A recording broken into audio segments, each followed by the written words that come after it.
Hey everyone, thanks for tuning in. If you're new here, consider subscribing. It really helps keep these stories coming.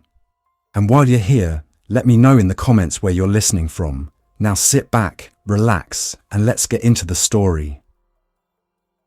I found the cabin by accident after the convoy lost its shape in the foothills and the weather closed every door behind me.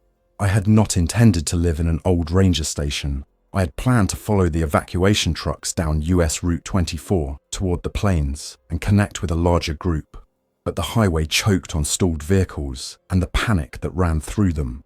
When the traffic bled into the frontage roads and the frontage roads froze in place, I took a county route I barely remembered from fire season surveys and climbed until my windshield was a chalky smear of snow.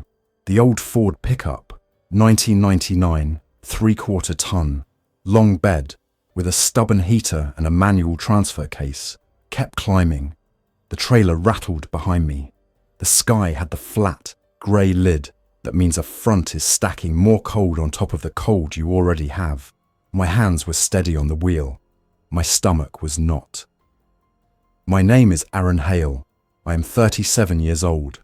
Before the outbreak, I was a wildfire operations specialist and a forest technician. That sounds bureaucratic. It means I knew how to read a ridgeline, how to cut a line in rocky ground, and how to tell when a wind shift would push a crown fire when no one expected it. It means I spent a lot of time with maps, radios, chainsaws, and people who made decisions under pressure. It also means I knew these mountains well enough to look at a slope through heavy weather and know which logging spur would dead end and which would wrap around to something useful. That day, early December, I was betting on useful. By the time I recognized the faint cut of the unmarked fire road, the snow had already filled the shallow ruts. The truck drifted until the front tires found the groove again. I downshifted to first and let the engine idle me forward. A stand of lodgepole pine swallowed me, and the wind calmed the way wind always does when trees hold it back. The road bent, rose, and then dropped into a short, packed straightaway, where we used to stage cruise for line practice. At the end of that straightaway, where the map in my head said there might be a spur, the trees opened just enough to show a roofline. The cabin sat low to the ground. The logs were dark with age. The porch sagged. A faded US Forest Service shield, the old brown and gold, hung crooked under a snow crust that looked like a tilted hat. Snow drifted up to the windowsills on the windward side. A dead aspen leaned across the roof. There were footprints on the porch buried under newer snow. The lock on the door had been forced once, long ago.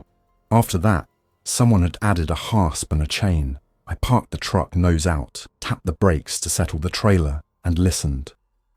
Silence is a sound you learn to read when you have spent time in mountains. This silence had three parts: the sift of snow on wood, the deep hush of trees during a storm, and the small sounds of my truck cooling down. No breathing, no shuffling, no soft scuff of something curious moving just out of sight. I took my time anyway. I drew my sidearm, a 9mm pistol I had carried on backcountry trips during the last couple of years, when the world still made sense, and stepped onto the porch.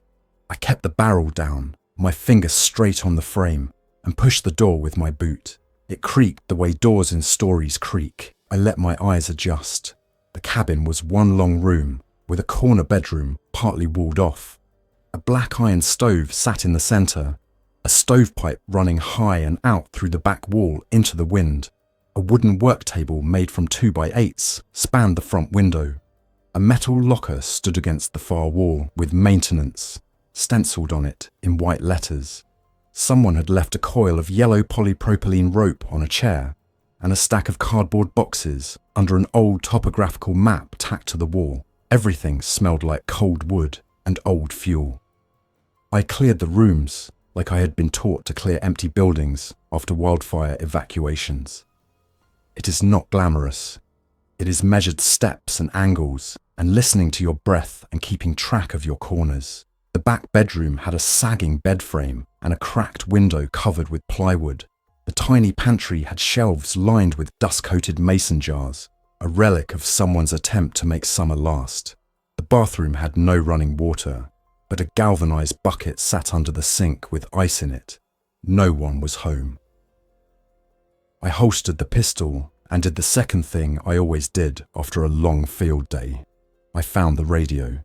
In a metal milk crate near the work table, under a blue tarp, I found 2 handheld units with cracked screens, a base transceiver, a coil of coaxial cable, and an antenna mast in sections. There was a small 12-volt power supply and a deep cycle battery. I do not gamble on a lot of things, but I gamble on the persistence of amateur radio. When cell towers fail and repeaters go quiet, there is always someone, somewhere, on a hill with a wire in a tree. I checked the battery voltage with a cheap multimeter. It read low. There was a generator outside, under the porch, with a brittle cord wrapped around the handle. The label said Honda, and the model was the same one we used for lighting at trailhead briefings.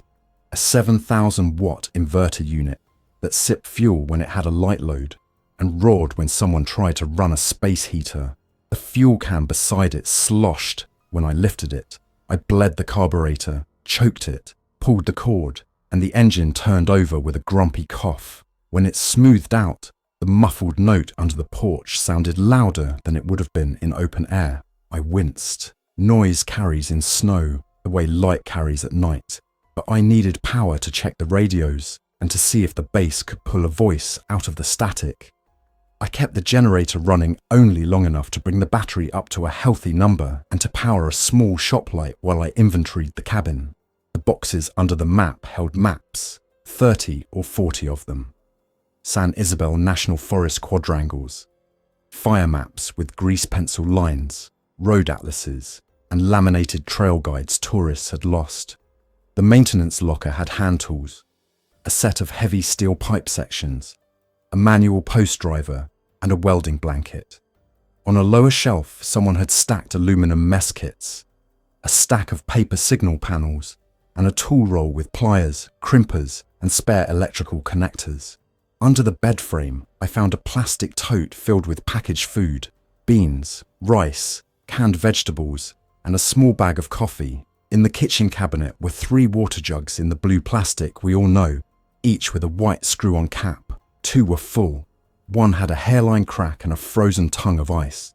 Outside, in a separate shed that had once been a wood bin, I found what the ranger who lived here had actually relied on: split firewood stacked to the roof. The rounds were dry and old. When I struck one against another, their sound was a dull, solid knock. I took an armload inside, lit a small fire in the stove, used paper from an outdated fire behavior manual, and added larger splits once the flue warmed. The stove pulled hard. When the first heat hit my cheeks, I felt something loosen in my chest that I had not realized was clenched since the highway broke. When the fire settled and the generator was quiet, I raised the antenna mast section by section in the lee of the cabin, guying it with the yellow rope to 2 trees and the porch post. I ran the coax through a gap where the stovepipe exited, sealed it with rags, and connected the base radio. The call sign on masking tape said the last ranger was a licensed operator. I am licensed too, and I respect the system, even when it feels like a leftover label from a world that no longer applies. I keyed up, listened, tuned across the bands, and listened some more. There are specific times of day, because of how the ionosphere behaves, when certain frequencies carry best. I time my calls to those windows. For the first 2 days, I heard only static and the faint rise and fall of distant conversations too far to pull out. In that first week, I switched into a routine that felt like a season on a remote fire cache, except there were no crews coming. I used the chainsaw, 20-inch bar, fresh chain, mixed fuel I had carried in the trailer, to drop 2 hazard trees that leaned over the cabin. I rolled the aspen off the roof. I shoveled the drifts back from the doorways and windows and cut snow steps up to the woodshed.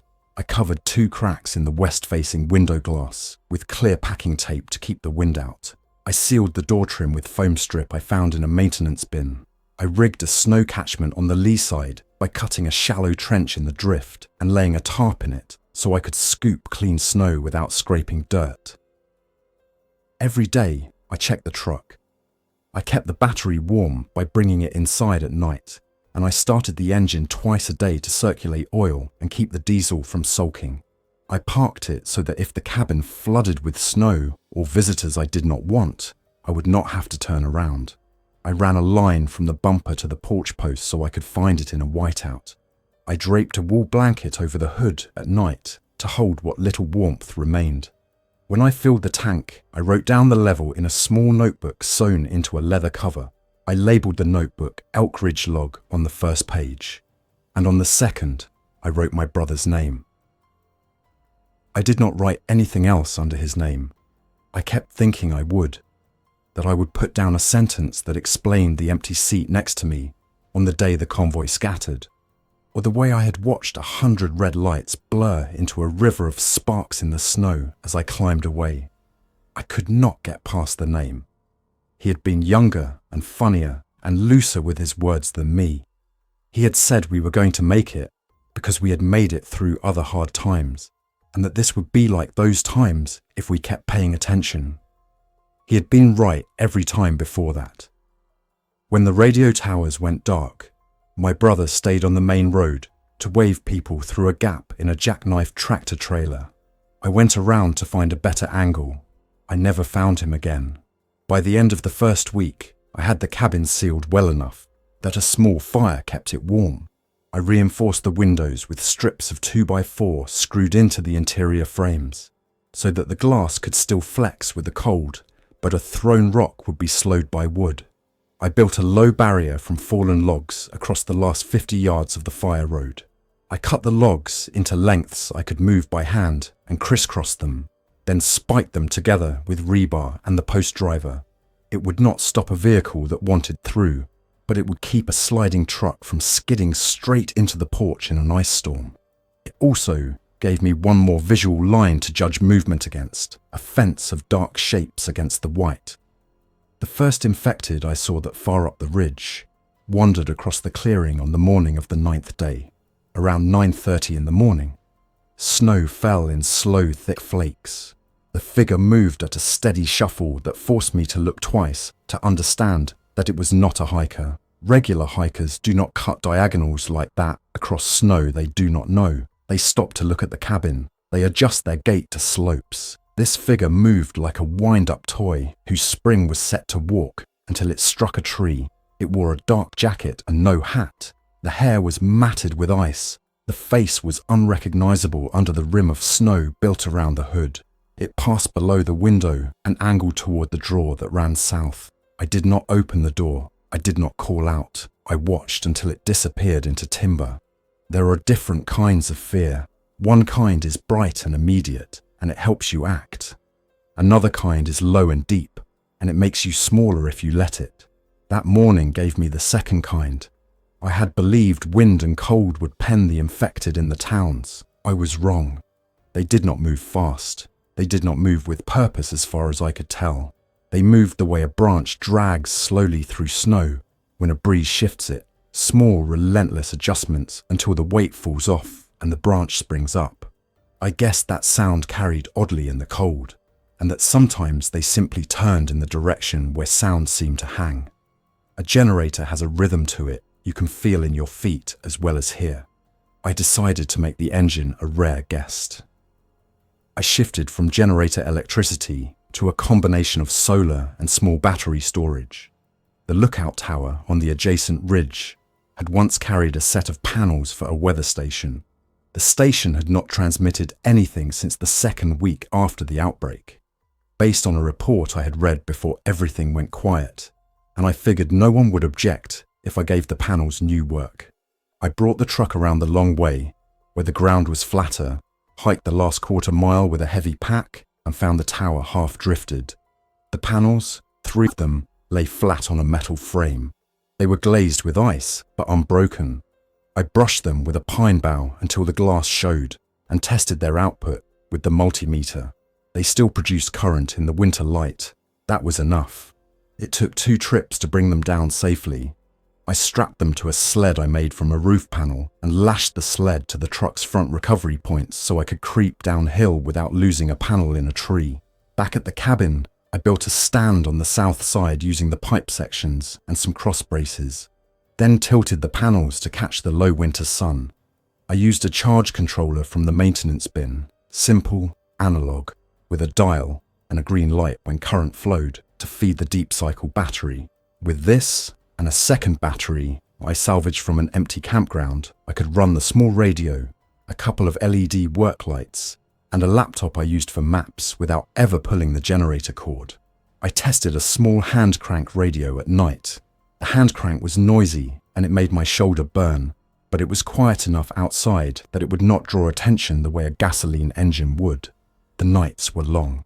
The thermometer I nailed to the inside of the window, an old dial with a red needle, settled at -10 degrees Fahrenheit by midnight most nights, and I had to feed the stove every 2 hours to keep the inside from dropping into the 30s.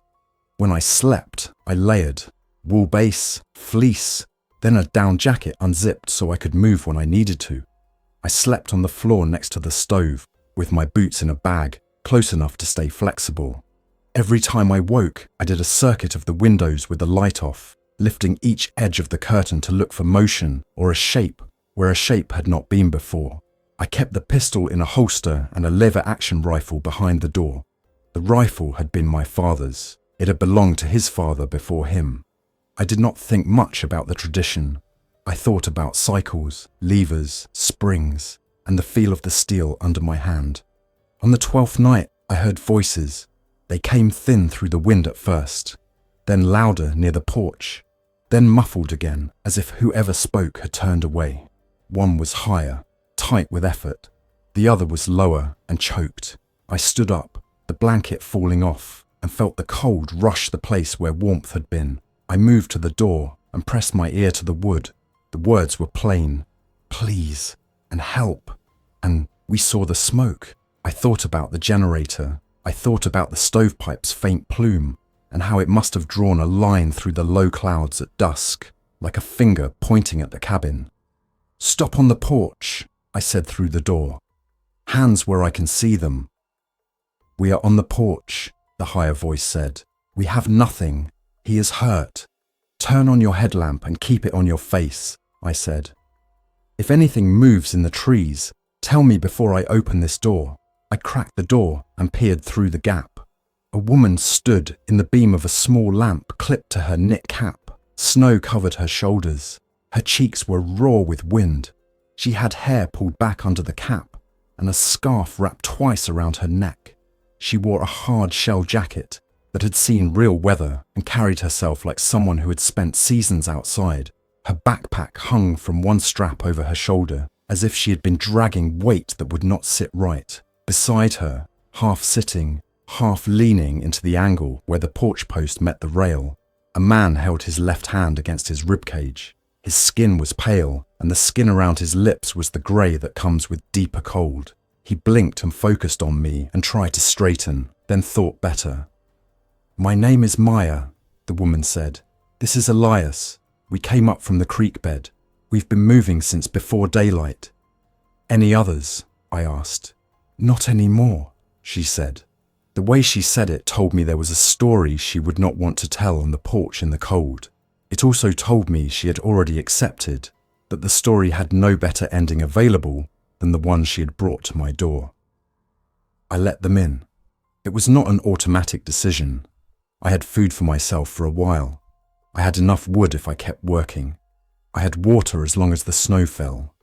2 more people meant more heat given off and more noise made, and both of those things attract curious movement.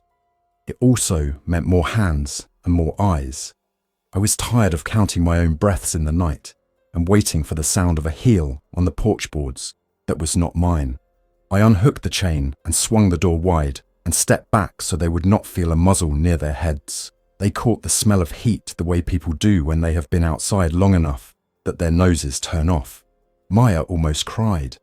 Elias managed a sound that was halfway between a thank you and a groan. I took their outer layers and hung them from nails near the stove so the drip would fall into a pan. I set a pot of snow to melt and added a cup from a jug so the melt would go faster. I gave them each a mug with a swallow of real coffee, which I had been rationing as if it were medicine. And then I began to look at Elias with the eyes I'd used when our crew patched each other up after a bad run with a Pulaski in rough ground. His left hand, which he had pressed under the jacket, was white along the knuckles with the effort of holding still. When he pulled it away, I saw the swelling along the ribs that means a break or a deep bruise. His fingers were grey where his gloves had been too wet for too long. The skin at the tips was waxy. The palm had blanched patches that would hurt as they thawed. "Frostnip," I said. "Maybe some frostbite on the tips. You have got to warm those slow. Ribs, I cannot tell. You hurting to breathe?" "On a scale of 1 to 10, he said, and then stopped, sat with his back against the wall, and breathed slow until his face steadied. "About a 7 when I move, a 4 when I do not." "That will be worse tonight," I said. "You are not bleeding internally. Your colour would not be this good. We will bind you and keep you still and see what tomorrow says." I turned to Maya. "You?" "Minor frost nip on the cheeks," she said, pointing. "No blisters. I am fine. I would like to keep being fine." "Then you will drink water and eat and sleep," I said. "I am Aaron." "Maya," she said again, with more steadiness now that there was heat in front of her and a cup in her hands. "I worked for the National Park Service, environmental science, water quality surveys, winter access work. I know these ridges. Elias was a deputy in Fremont County. He knows how to keep a group together. We had a group until last week." Elias nodded once.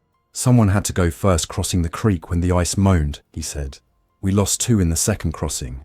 We kept going." "You are here now," I said. "You can stay. There are rules. Noise stays low. Light stays low. If something needs doing, everyone does it. You do not go outside alone. You do not open the door without someone behind you with eyes past your shoulder, and you do not leave the door unlatched for anything you think is urgent unless the person behind you agrees. You will think that is strict. It is less strict than what is outside." Maya nodded. Elias closed his eyes and breathed in and out, with the measured count of someone who had done breathing exercises in a patrol car more than once.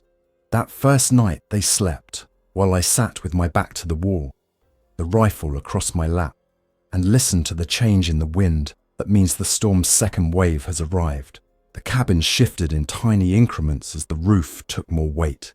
The fire settled and snapped and settled again. Around 2 in the morning, I heard the soft, irregular scrape outside that means a moving body is brushing branches. It paused near the porch and then moved away with the patient stumble I was learning to recognize. I let it go. At 4, I woke Elias enough to give him a dose of over-the-counter pain medicine and some water. He grimaced and then slept again with the slack mouth of someone whose body is working hard to repair what it can.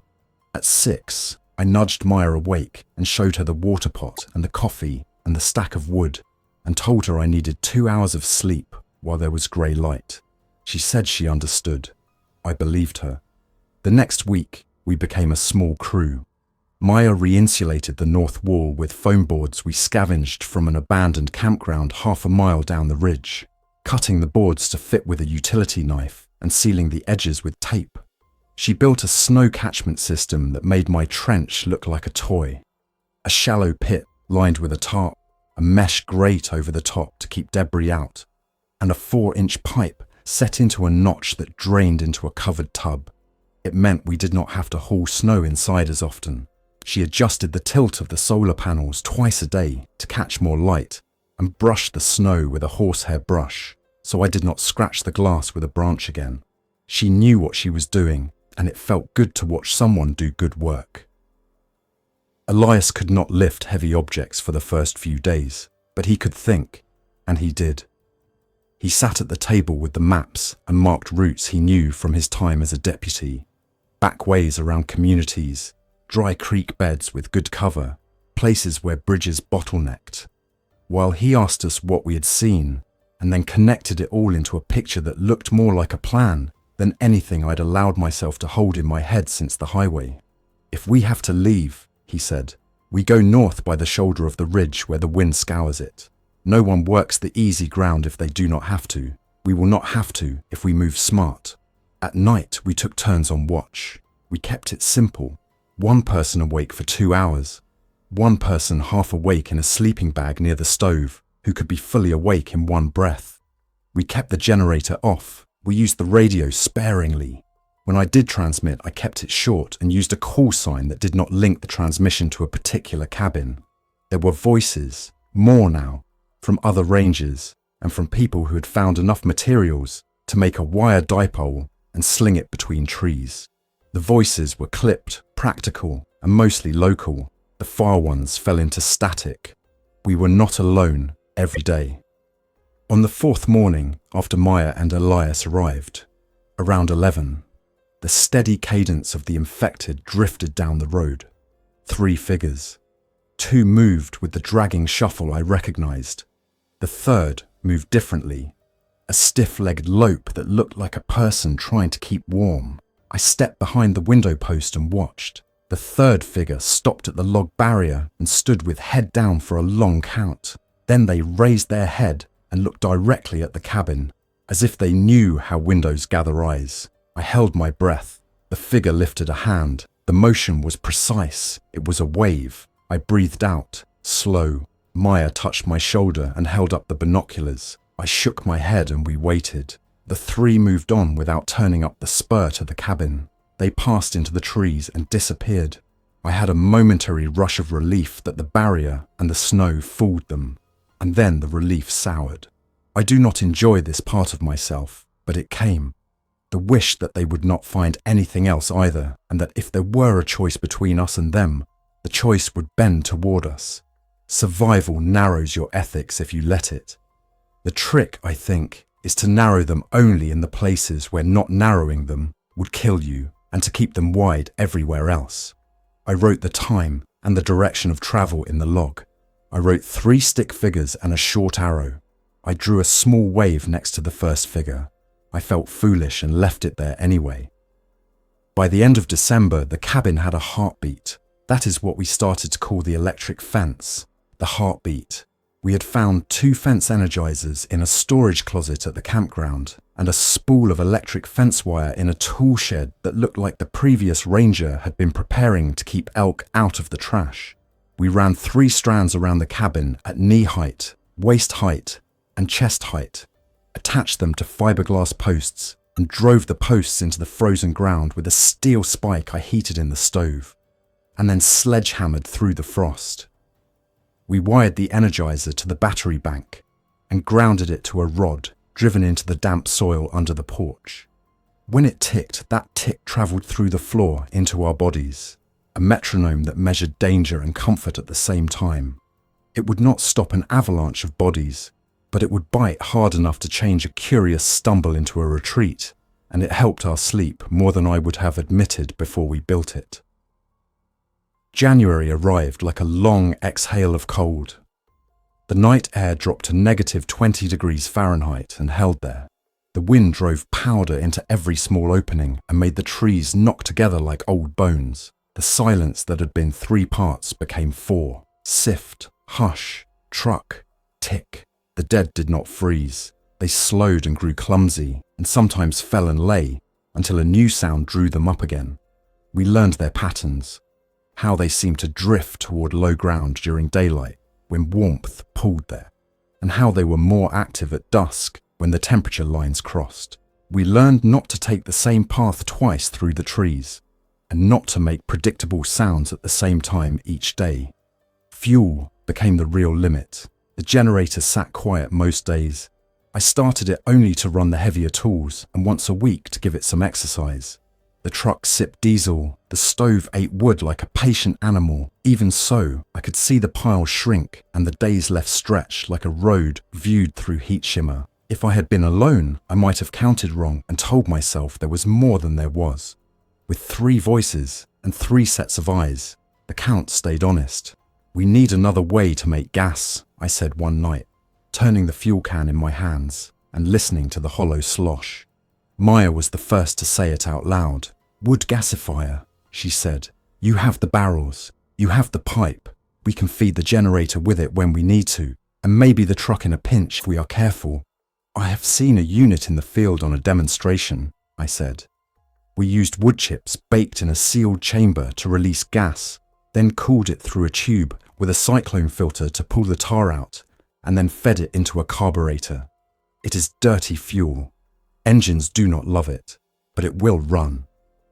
We need to plan it like a fire line project, Elias said.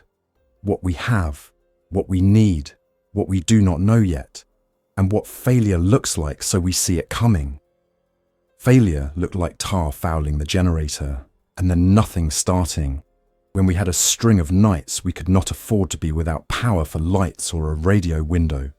Success looked like a little independence from red cans with white caps. We built it over 3 days on the lee side of the cabin, where the wind would not steal the small heat we needed for the reaction. We cut a steel drum to make the hopper and sealed the lid with stove rope and clamps. We built a grate inside from an ancient or an old wire rack. We plumbed the outlet to a length of steel pipe that ran to a smaller drum filled with gravel, and then to a cyclone we made from a tin funnel and ducting. We finished with a filter stuffed with dry cloth and a valve assembly that let us meter the gas. It looked like something a curious raccoon would assemble if a raccoon also had a degree in thermodynamics and laughed at safety. We grounded everything, checked for leaks with soapy water, and did a test run. The generator coughed and then ran with a slightly rough note that smoothed when I tweaked the valve. We cheered like kids. I put my hand on the generator housing, felt the vibration, and allowed myself to grin. The blizzard hit 3 days later. It rolled out of the high country with the tone of a freight train that does not need tracks. The sky pinched down to the edge of the porch. The world became the size of the room we were in and the path to the woodshed. The wind drove snow under the door and into the seams of the window frames. I stuffed rags where I could and wedged slivers of wood into joints that had been loose for decades. The stove glowed. The air in the cabin felt like a wool blanket placed over another wool blanket. The generator stayed quiet. The heartbeat fence ticked. The radio hissed and said nothing back. On the second night of the blizzard, the power to the fence cut. It was not dramatic. The tick simply stopped. I reached for the battery monitor and saw the needle drop. The wood gasifier had cooled while we slept, and the intake had iced. The wind had drifted snow across the filters and choked them. I said a word I will not repeat into the back of my hand and stood up. Maya was already on her feet, boots in her hands. Elias sat up with a grunt, and the look of someone who knows what he is going to do hurts, and he is going to do it anyway.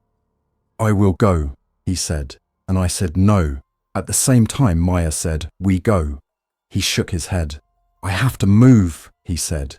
"If I sit here and watch you do the thing I can do, I will go crazy, and I will be worse than useless tomorrow. My ribs can take the porch and the lee side. I am not climbing a ridge. I'm going to open a valve and brush off a filter. You will be 2 steps behind me with a rope on my waist. If I stop, you pull." He was right. We did it that way. We looped a rope around his waist, tied a bowline with a long tail, and tied the other end around the porch post. We zipped his parka under his chin and put a balaclava across his face with a slit for his eyes. I cracked the door against the wind and we stepped into a wall of white. Snow immediately packed into my eyelashes. The air had the bitterness of a temperature below -20 degrees Fahrenheit, the kind that seizes the hairs inside your nose and makes you feel hollow. We moved to the lee side along the wall, one hand on the logs, the other on the rope. At the corner, out of the main thrust of the wind, the wood gasifier hunched under a drift. Elias knelt and brushed the top filter with his gloved hands. It came free in a block of ice crystals that stuck to the fabric. He tapped it against the drum until the ice fell in a sheet. He cleared the intake pipe, cracked the valve, and I heard the smallest sigh as air and gas remembered each other. I held the lighter shielded by my hands and touched the flame to the intake. The generator caught, stuttered, smoothed, and purred. It sounded like a cat that thought it was a bear, too loud in the pocket of the wind.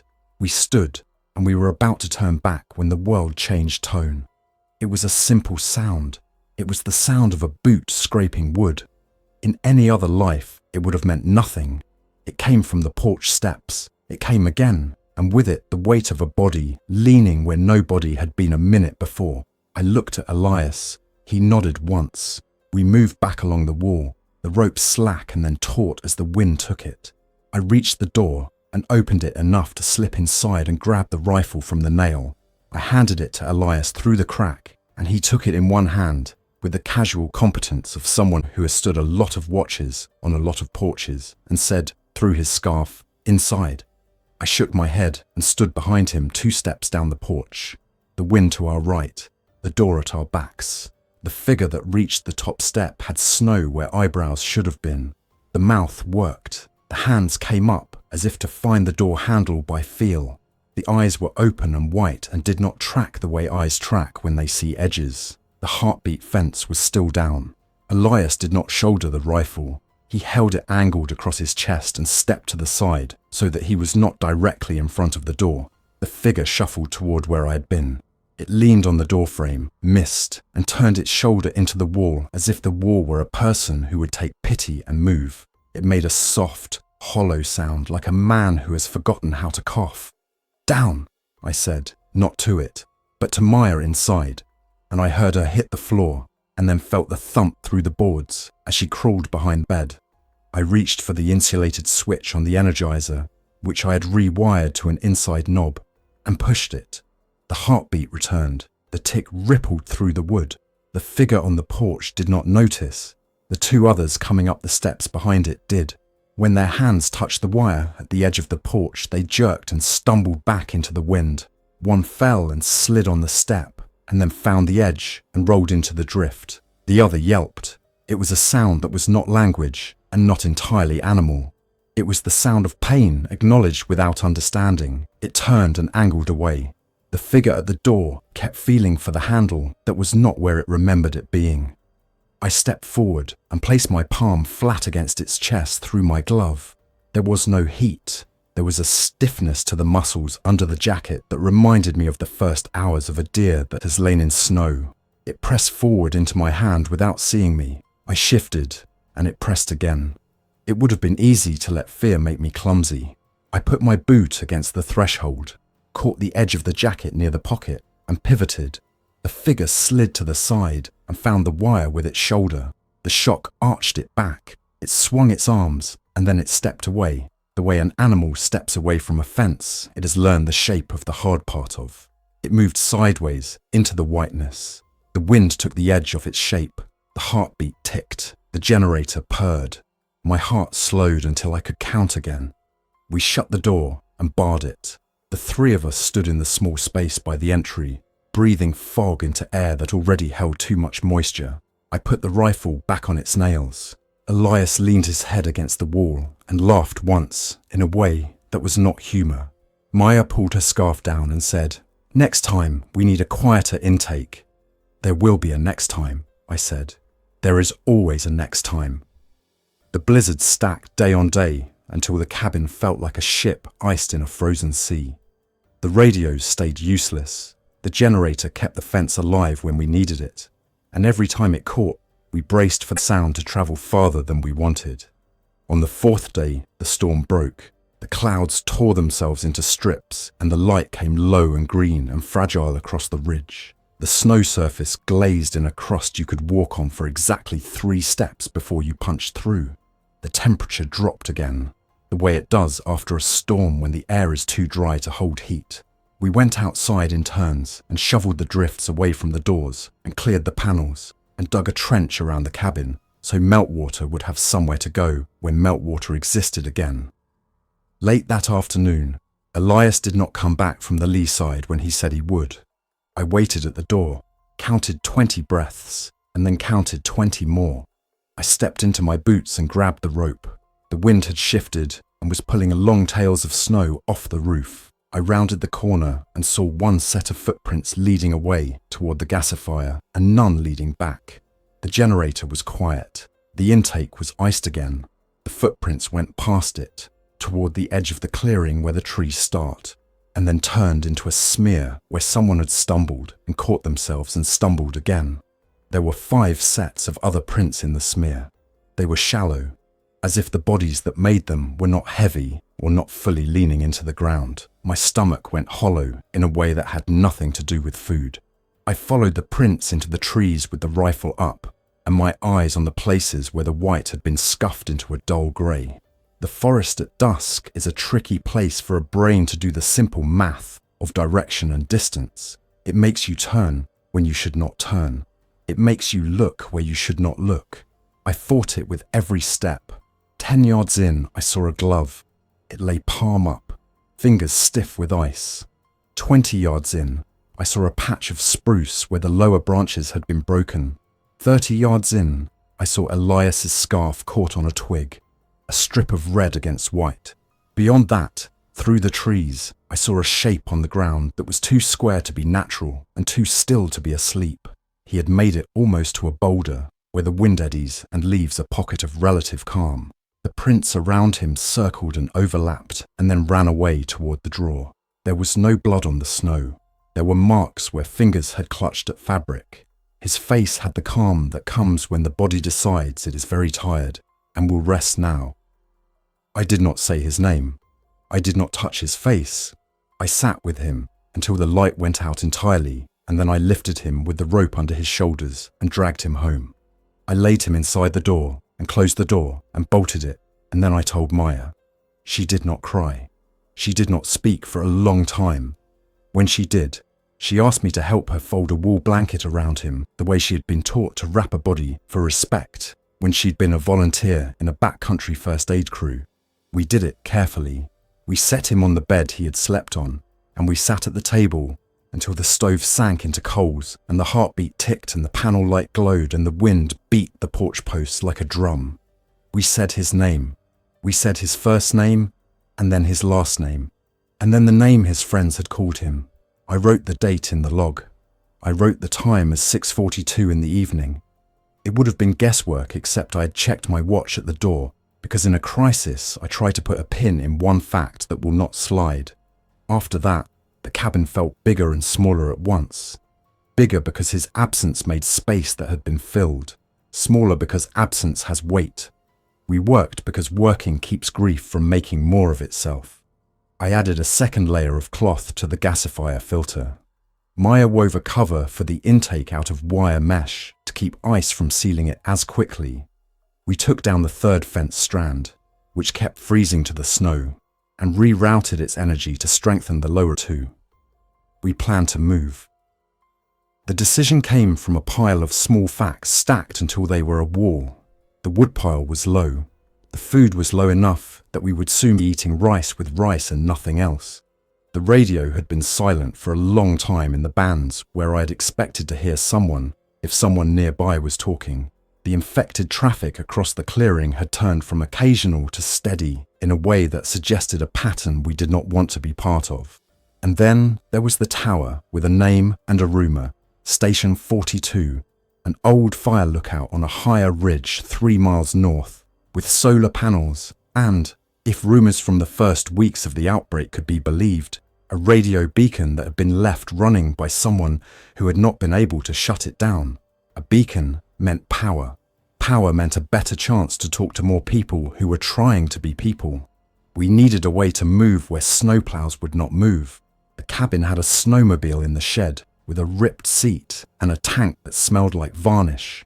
The gas that had been in it had turned to a sour syrup months ago. We could not run it on wood gas without doing things to the engine that would take more time than winter was willing to give. The truck could move if the snow were shallow. The snow was not shallow. I looked at the front of the truck, and then at the pile of steel tubing in the maintenance locker, and then at the rope we had used to pull the wood sled, and the idea built itself. I would not call it elegant. I would call it something that might work once. We built a sled plow. We took the roof panel that had been my first sled and bolted a length of 2-inch steel tubing to its front edge. We braced the tubing with shorter crosspieces and a triangulated spine that ran back to a loop we welded, badly, with a small flux core welder and a generator running on wood gas, to a plate that bolted to the truck's frame behind the front bumper. We did not have cutting torches. We had a hacksaw patience, and the rhythm of a man and a woman who had decided that if the world wanted to sit on our chests, we would at least make it work for the pleasure.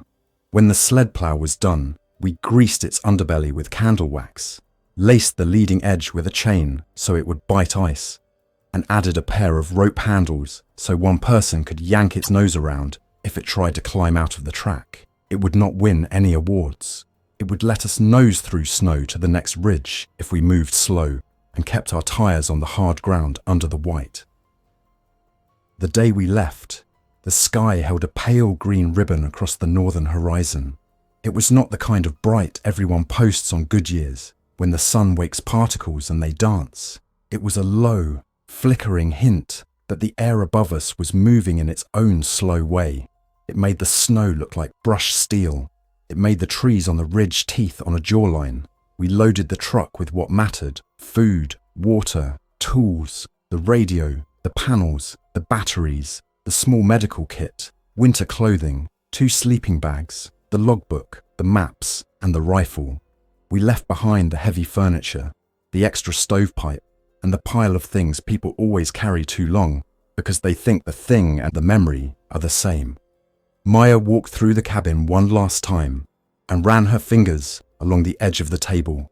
I closed the maintenance locker and turned the hasp out of habit. I took one of the foam boards and wrote "thank you" on it with a marker. I left it on the bed frame. Elias's blanket lay folded there. I did not know what else to do that would not feel like less than he deserved. We turned on the heartbeat for the last time and walked the perimeter with our gloves on the wire, listening to the tick travel into our palms.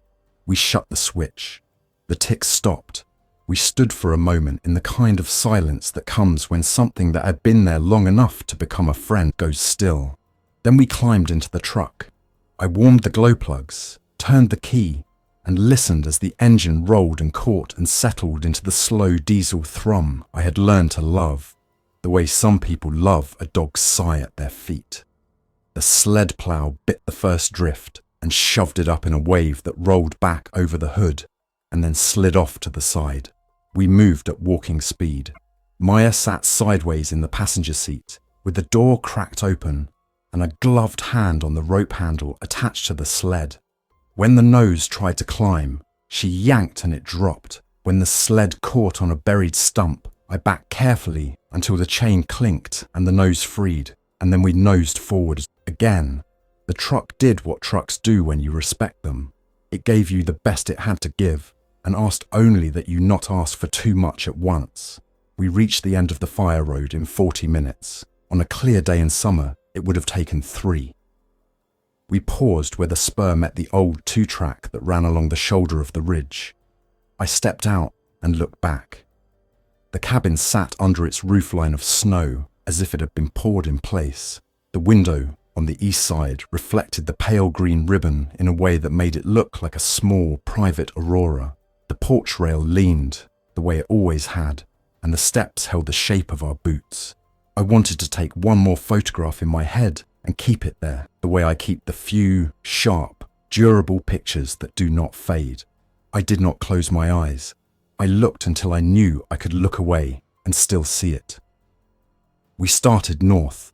The wind carried the sound of the engine down into the draw. Sound does that on winter days, when there is not enough warm air to bounce it back up. The infected do not have maps, they have ears. They came from both sides of the draw, rising out of drifts like pieces of the drift deciding to walk. Some broke free with the jerky urgency of people startled out of sleep. Some moved slow, as if their muscles had to remember how to move each joint. They were slender with hunger and stiff with cold.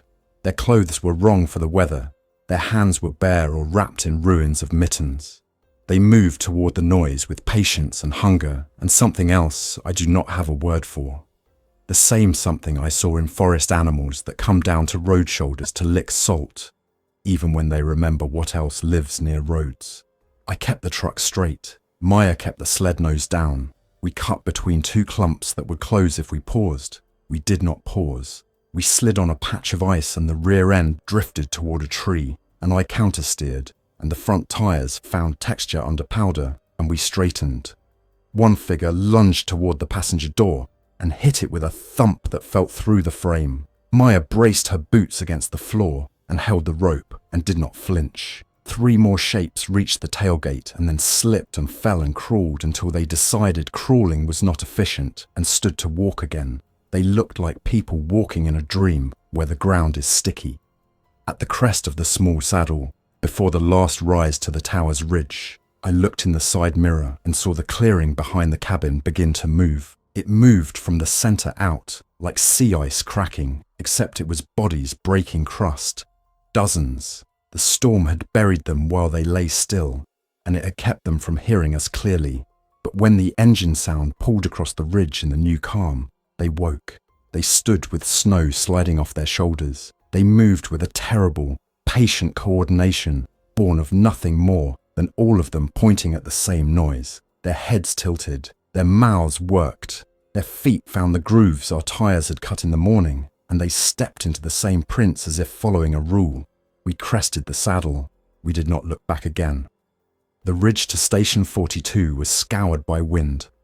The trees bent there, and the snow curled into cornices, and the ground underneath was rock and old roots, and the cinders from a fire that had burned there 25 years ago, and left a scar that never completely healed. The wind made the truck sway. The sled hissed. The panels in the bed clacked once, and I reached back and touched them with my fingertips through the rear window, as if that would calm them. The tower showed itself in a stand of battered pines. It looked smaller than I wanted it to look. It looked like a chance. We pulled into the lee of the tower and killed the engine in the first motion of my wrist I have enjoyed in months. The sudden quiet made my ears ring with the ghost of the diesel's note. We unloaded the panels first and leaned them against the tower's foundation. We carried the batteries inside through a door that hung half open on a hinge someone had kicked. The interior was warmer than outside by a degree and smelled like dust in a way that told me no one had burned trash here. The windows were intact. The desk had a cup with dried coffee in the bottom. The radio shelf had a coil of cokes and a set of labelled patch cables and a small sign that said, "Do not adjust the red knob. There are people I would like to meet in the world that is left. The person who wrote that label is one of them." We set up the panels along the south wall and brushed them until the glass was a dull shine. We ran the cable through a gap where the conduit had come loose, wired the controller and the batteries, and watched the needle rise like a timid animal coming out of a den. The radio lit. The speaker hissed. I tuned to the frequency where I'd once heard a beacon and heard nothing, then tuned up band by band until a voice stepped out of the noise as clear as if the speaker were in the next room. "Outpost," the voice said. "If you are out there, say your location plainly. We have a weather window and a route. The pass is open for 48 hours. Repeat, the pass is open." Maya put her hand flat on the desk. I swallowed and leaned toward the microphone and did the simplest thing I could to keep my voice from blowing every fuse in my body at once. I said, "This is Elk Ridge. We are at a tower north of San Isabel. Elevation approximately 8,500 feet. 2 survivors. 1 vehicle. Supplies for 5 days. We can move." The speaker hissed. The voice came again. "Copy Elk Ridge," it said. "We have you. We are mapping a route. Hold fast. Keep lights low. If you can travel at first light, do. The wind will shift. We will guide you step by step." I looked at Maya. She smiled without showing her teeth. We set the rifle on the table. We ate a meal that tasted like every good meal I have ever eaten at the end of a long day of honest work. We took turns napping and listening. The green ribbon on the horizon brightened for a while and then dimmed. Somewhere in the trees below the ridge, a shape moved carefully and then stood still and then moved again. I could not tell if the movement was human or habit. I did not stand at the window to see. I wrote the evening's events in the log. I wrote the time as 7:15 in the evening. I wrote that the pass was open for 48 hours. And then I wrote hope and crossed it out, because I do not like to write words that are not measurable. I wrote instead route, because a route is a thing you can walk, and a thing you can think, and a thing you can change when it changes. I underlined it. I set the pencil down and closed the notebook and leaned my forehead against the cool wood of the desk and let my breath out until there was nothing left but the hum of a radio and the small, hard-won sound of electricity moving in a wire. We slept in shifts. I took the late one, after midnight, when the drift of exhaustion becomes syrupy and the stove embers are perfect, and the temptation to trust them is high. I boiled water just to hear it boil. I checked the panel connections even though I had checked them before. I walked the inside perimeter once every half hour. At 4 a.m, the voice came again, with coordinates and bearings and a straight, calm description of what lay between us, and a place where people had strung more than one wire between more than one tree. I smiled for real then, the kind of smile that lifts your cheeks and makes your eyes water in a way you can blame on smoke. I woke Maya with a hand on her shoulder and whispered the numbers again so they would be in more than one head. At first light we would move, the wind would shift, the silhouettes would step out of their drifts to follow the sound. The past would be there for 2 days, and then it would not. We would have to thread a good line through a bad place without breaking it. That is the work I know how to do. I poured the last of the coffee into a cup and wrapped my hands around it and stood with my shoulder against the window frame and watched the ridge turn from black to blue to the particular pale that means the day is giving you a clean sheet and a dull pencil and the chance to write one more line without crossing it out. Thanks for listening. If you enjoyed this story, don't forget to like and subscribe. Your support keeps these creepypastas coming. Until next time, stay alert, stay safe, and never ignore the feeling that something is watching.